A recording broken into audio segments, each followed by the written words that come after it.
Pares overload na pudta. Dili jud ta mo undang hantud, dili na to matilawan ang tanan pares overload sa kalibutan. Good morning travelers, welcome to another Kentot Eats.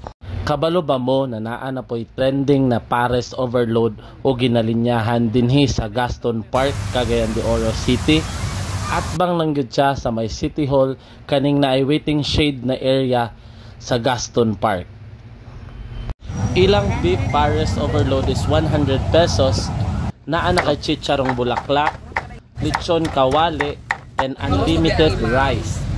And mauni ilang serving sa ilang 100 pesos, unlimited sabaw pod ka, and naa na kay 1 free drinks.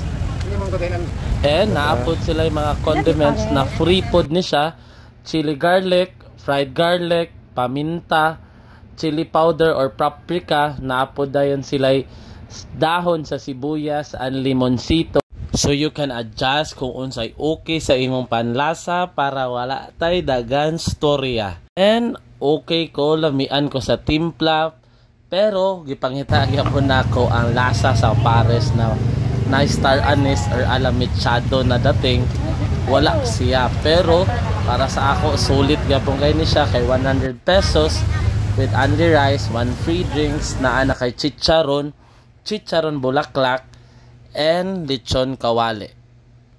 Hangtod sa sunod na Kentot Eats. Kita kits travelers!